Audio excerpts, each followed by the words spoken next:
and bullets. Museveni says there was no democracy during the days of Dr. Bote. But in the days of Dr. Bote, a presidential candidate did not have to put on a bulletproof and a helmet when they were campaigning.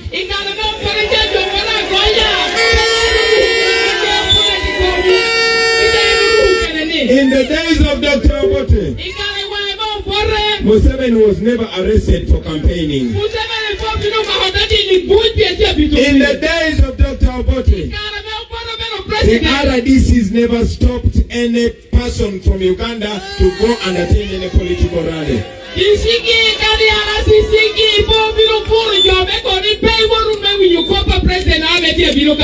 Today, you will see military and police cars following us everywhere.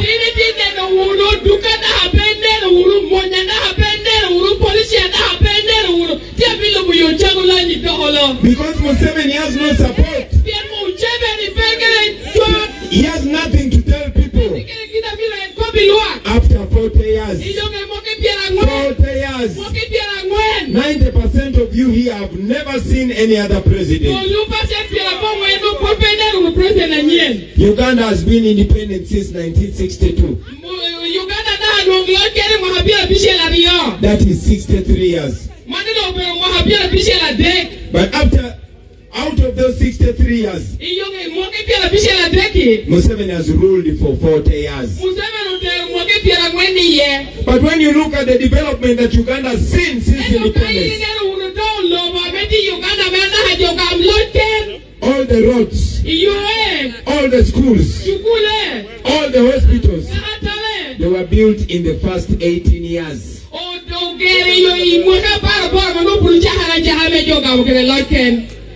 President Amin ruled for only 8 years. Dr. Bote ruled for only 10 years. Museveni has ruled for 40 years. But all the schools and hospitals we have were built by Dr. Bote. The roads we have were built by Amin. Museveni has done nothing apart from stealing from us and killing our people.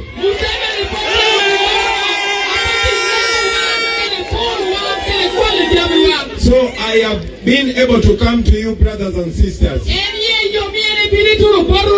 passing in very bad roads with very arrogant and shrewd security. But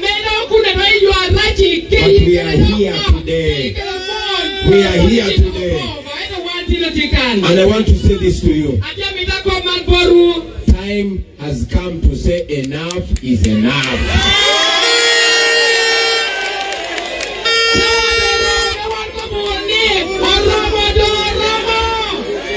I said time has come to say enough is what?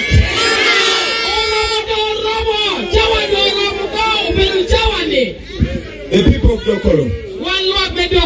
You know what Museveni fears most? He fears the people. Everywhere we've been passing, they blocked us from using the main roads. And even the small roads, they follow us and tear gas the people. They don't want you to gather because he does not want to see that the people are tired of him everywhere in the country. When you look behind there, the police has arrested the sound system that we move with.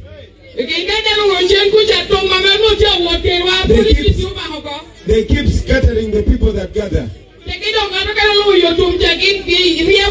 And then the police officers move with the cameras. Every time they shoot or tear gas the people, and the people run away to safety, they want to paint a deceitful picture that we don't have support. Everybody wave your flag so that they can see you. Wave your flag so they can see you. That is the new Uganda that is coming. I will be very quick. Number one. I am aware, just like you are aware, that the road network in this region is saddening.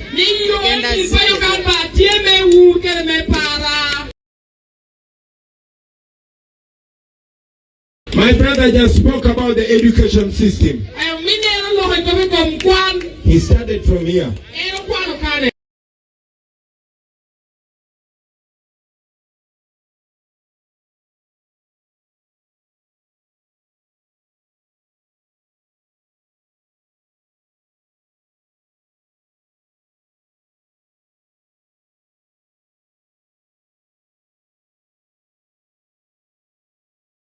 In one, right? 1996. But the standard of education keeps decreasing.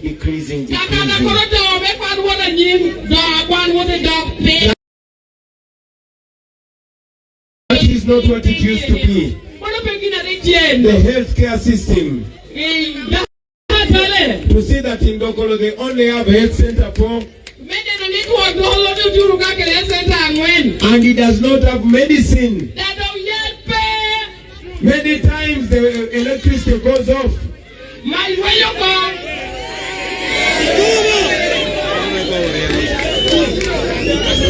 So that is the healthcare system that we have. Worse than how it was 40 years ago. They have taken away everything that belonged to the people. They took away what was in your pocket. They took away what was in your gardens. And now they have taken away the lake. It is the military that has taken over the fishing. I want to promise you that as soon as I become president, I've said it before and I say it here in Dokolo, that the first executive order will be chasing away the military from the neck.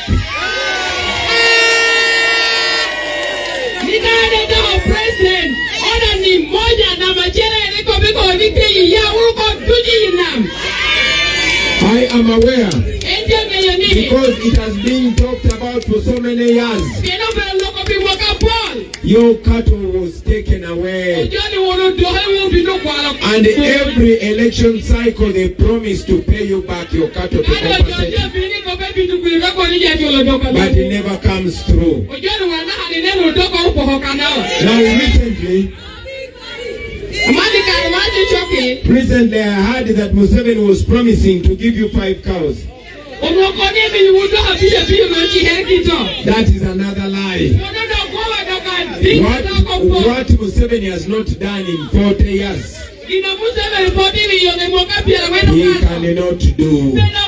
If he wants to vote from here, you tell him to bring that cattle now before the election.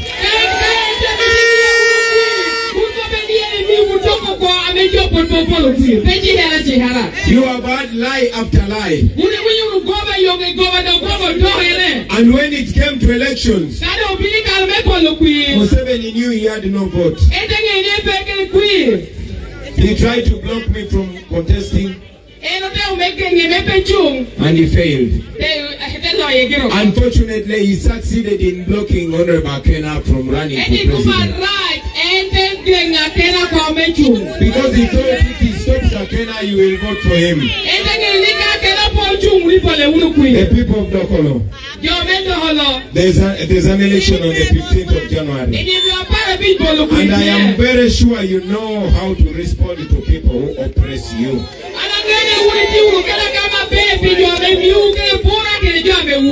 I will try to be brief because I want to release you early now. But I'll say this to you, brothers and sisters.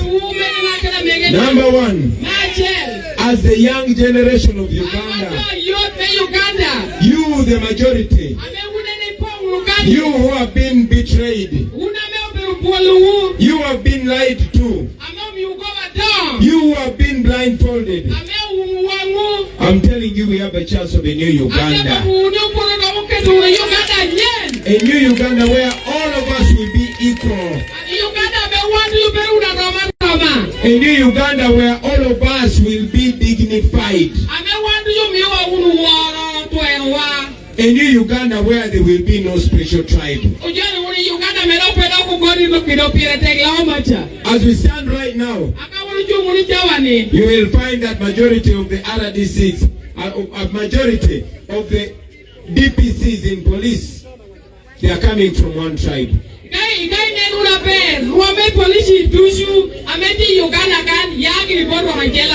When you go to Uganda Revenue Authority, you will find one tribe. Every lucrative office, you're going to find one tribe. I am telling you, in a new Uganda, that will be history. In a new Uganda, all the tribes are going to be equal. In a new Uganda, you will never find one leader ruling you for 40 years. In a new Uganda, there will be no family rule. But as we stand right now, we will find Museveni being the president. His son, his wife is the minister for education, and his family is controlling all the lucrative positions. That ends in an old Uganda. But this is you and I to do it. It is going to take all of us to establish that new Uganda where the police is serving and protecting people and not oppressing them. We've ever seen that. I went to school with children of army officers and police officers. And they were proud that their parents were serving the country.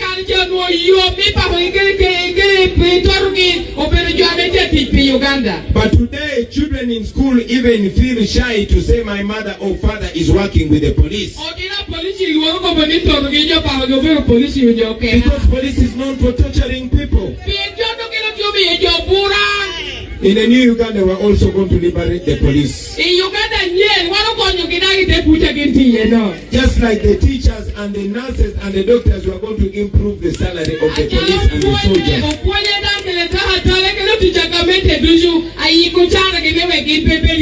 And after that, we shall demand better service and better respect for the people of Uganda.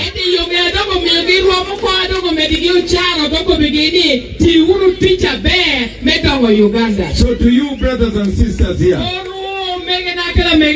I want you to know that this intimidation ends in this old Uganda. The impunity of the army and the police ends in the old Uganda. In the new Uganda, Ugandans will be the bosses. Let me also tell you this. When I talk about tarmacking all these roads, somebody will think I am mad. Because you think Uganda is not rich. But I will tell you, Uganda is a very rich country. Uganda is rich. Only that our money is being stolen.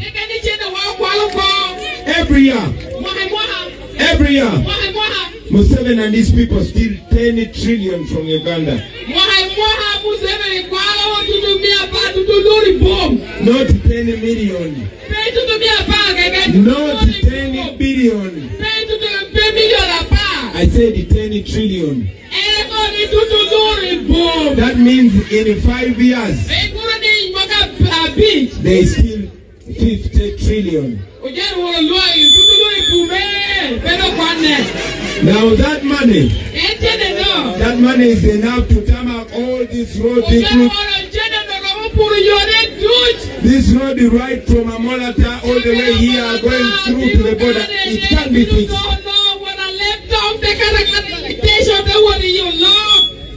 We have enough money to fix our schools. We have enough money to refurbish our hospitals.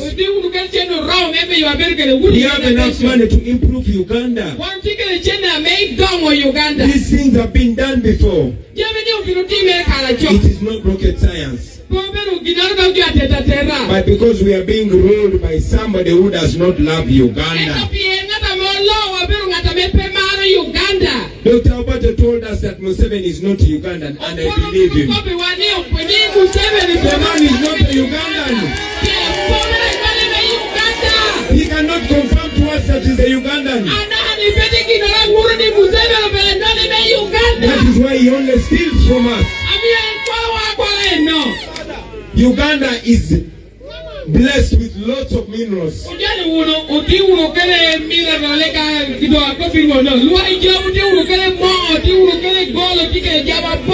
I'll give you an example of gold. Every year, Museveni and his family export gold worth $2 billion.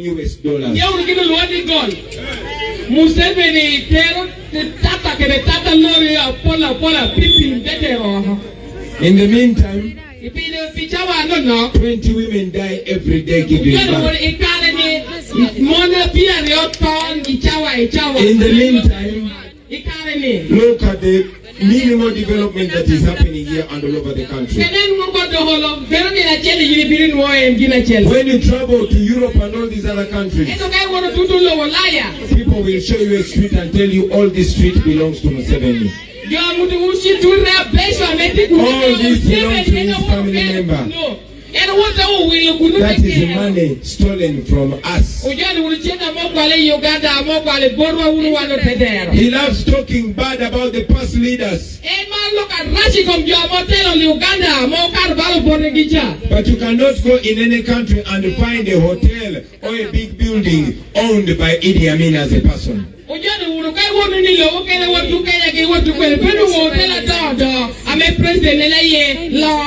You can never go in any country outside Uganda and you find an establishment or a hotel or a building owned by Milton Obote as an individual.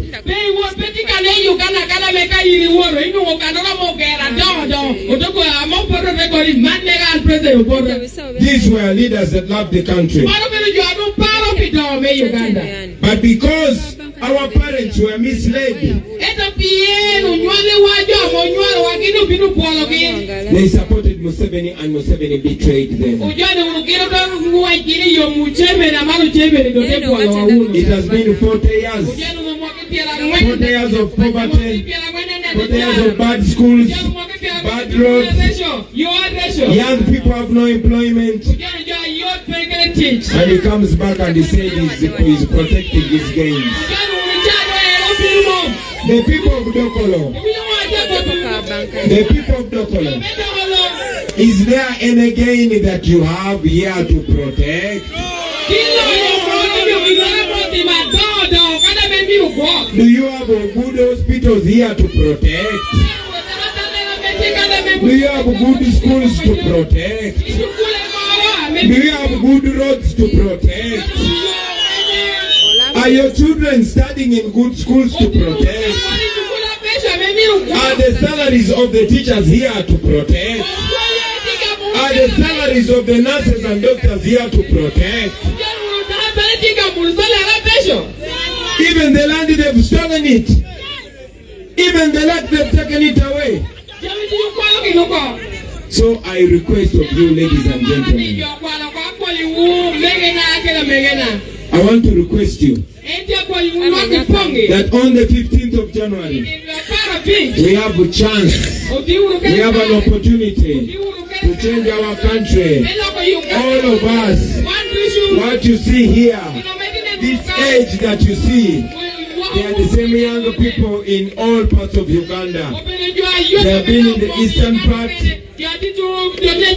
in the western part, in the West Nile, here in northern Uganda, and in the central, everywhere. I request you to turn up in large numbers and vote. Please turn out and vote. While I am leading the church, we have all other comrades with me here. Our symbol is the umbrella. When you find the umbrella, just stick right there.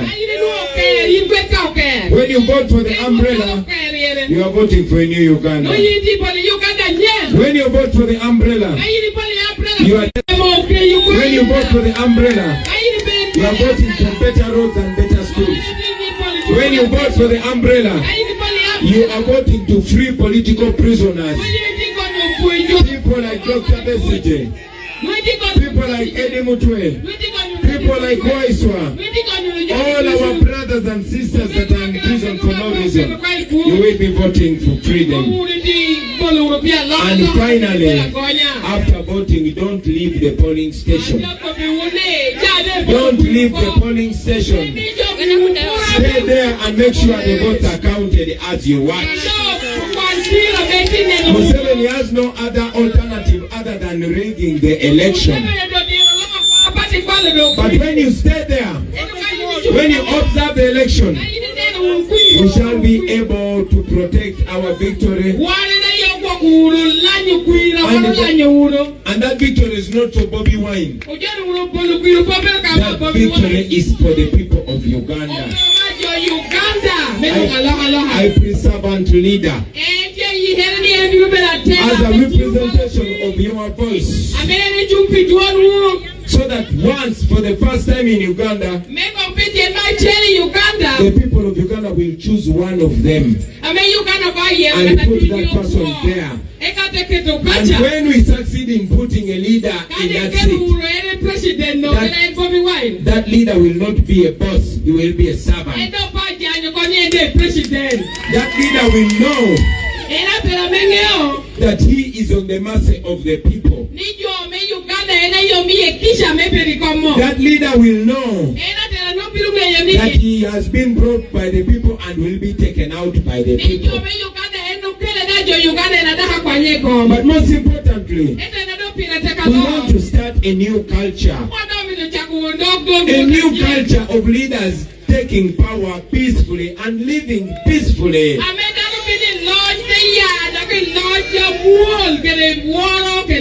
We should start a culture of giving our children confidence, so that even a young girl or young boy in the smallest school in Dokolo, when you find them and ask them what do you want to be when you grow up, that child will say, when I grow up I want to be president. Because it is possible. The people of Uganda need to know that somebody does not have to kill people to become president. The people of Uganda need to know that anybody from any tribe and any class can become president. And most importantly, the people of Uganda need to come together. Our mission, our most important mission in this election is to unite the people of Uganda.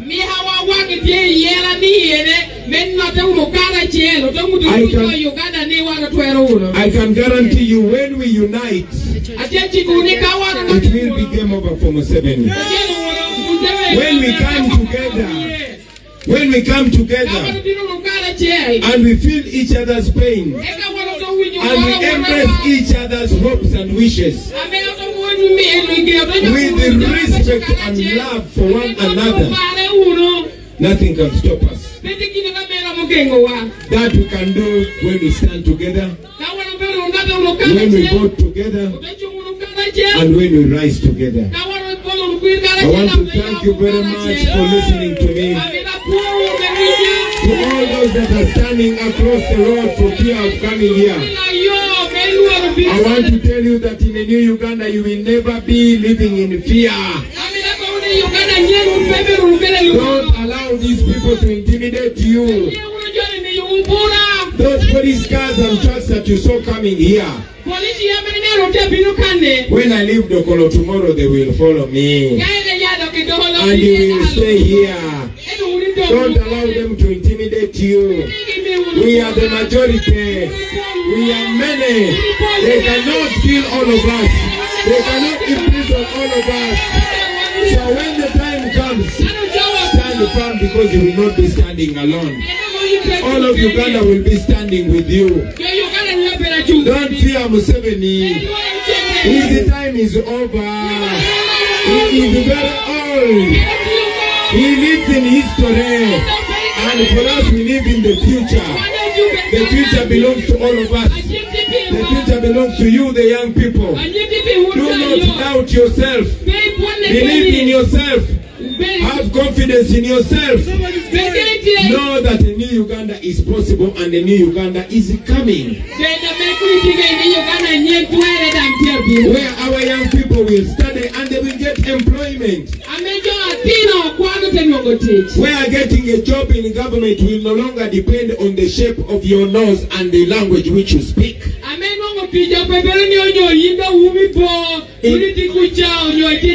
In the new Uganda, we are going to be judged by our own talents and our devotion to work. In the new Uganda, in the police and the military, promotion will no longer depend on your tribe. It will depend on your commitment to serve your country. In that Uganda, we will not be any different from the people of China or the people of India. We shall live in full dignity because we can. I want to thank you very much for listening to me. And to thank you in a very special way for not being scared. Thank you for turning up. We shall come back here when we are free. And we shall sing songs of freedom. And even those our brothers and sisters that are scared will get the confidence. And we will live happily and proudly in a country that all of us will be proud to call home. Thank you very much for listening to me. God bless you and God bless Uganda. God bless you and God bless Uganda.